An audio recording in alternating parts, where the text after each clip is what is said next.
Obulapuram mining కేసులో CBI court సంచలన తీర్పిచ్చింది. కేసులో A1 గా ఉన్న బివి శ్రీనివాస్ రెడ్డి, A2 గా ఉన్న గాలి జనార్దన్ రెడ్డికి నాంపల్లిలోని సిబిఐ కోర్టు శిక్షలు ఖరారు చేసింది. ఇదే కేసులో సబితా ఇంద్రారెడ్డిని నిర్దోషిగా సిబిఐ కోర్టు తేల్చింది. ఇదే అంశానికి సంబంధించి మనతో మాట్లాడేందుకు మాజీ మంత్రి, Obulapuram housing committee chairman Nagam Janardhan Reddy గారు ఉన్నారు. ఆయనతో మాట్లాడే ప్రయత్నం చేద్దాం. నమస్తే సార్. నమస్కారం అండి. సార్, ఈ కేసులో సిబిఐ కోర్టు శిక్షలు ఖరారు చేసింది. ఒకవైపు సబితా ఇంద్రారెడ్డి, ఐఏఎస్ కృపానందం వీళ్ళందరూ నిర్దోషులుగా బయటపడ్డారు. మా 5గురికి శిక్షలు ఖరారయ్యాయి. దీన్ని ఏ విధంగా చూస్తారు మీరు? ఇది ఒకటేనండి, ఇది చాలా సంతోషకరమైన విషయం. ఈరోజు ప్రజాధనాన్ని, అంటే అది మైనింగ్ కానీ ఇంకొకటి కానీ లూటీ చేస్తున్నటువంటి వాళ్లకు ఈరోజు ఒక భయం కలిగించే విధంగా ఈరోజు ఈ కోర్టు శిక్ష విధించడాన్ని నేను ఆహ్వానిస్తున్నా. సిబిఐ కోర్టు సంతోషంగా వ్యక్తపరుస్తున్నా. ఆ రోజు 6 హెక్టార్ల మైనింగ్ చేయాల్సిన దాంట్లో కొన్ని 100 హెక్టార్ల మైనింగ్ చేసి మొత్తం అక్కడ ఉండే ఐరన్ ఓర్ ను మొత్తం కూడా విదేశాలకు తరలించి వేల కోట్ల రూపాయలు సొమ్ము చేసుకున్నారు. ఈరోజు దానికి శిక్ష అనుభవించాల్సిందే వాళ్ళు.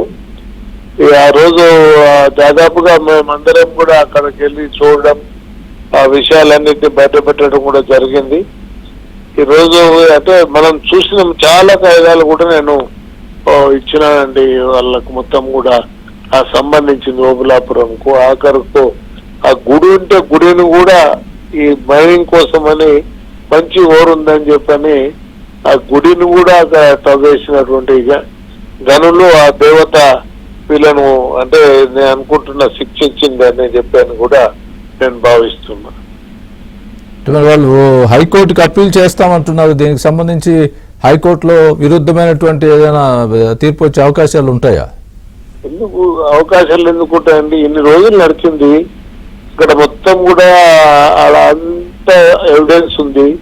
బయట ఎక్కడో వీళ్ళు మైనింగ్ చేసి కూడా తీసుకొని వచ్చి ఇక్కడ రైల్వే లైన్ ప్రత్యేకంగా వేసుకొని మద్రాస్ తరలించి అది మొత్తం టోటల్ గా అమ్ముకున్నారు కదా. నేను అప్పుడు దీని మీద ఒక పట్టుబట్టి అంటే ఖచ్చితంగా దీని మీద శిక్ష పడుతుందనే నేను అనుకున్నాను. ఖచ్చితంగా అంటే ఈ అధికారులు కూడా వాళ్ళు పనిచేసినారు. ఆ రోజు నాకు రాజగోపాల్ ఉన్నాడు. ఆయన మేము వెళ్తుంటేనే అసలు అది వాళ్ళకు బాధ్యత లేనట్టు వివరించి మొత్తం దానికి బాధ్యత కూడా ఆయన అని చెప్పి నేను భావిస్తున్నాను. ఎందుకంటే ఆయన కరెక్ట్ ఉంటే ఇటువంటి జరిగేటి కావు. Okay, right sir. Thanks for the మీ స్పందనకు ధన్యవాదాలు.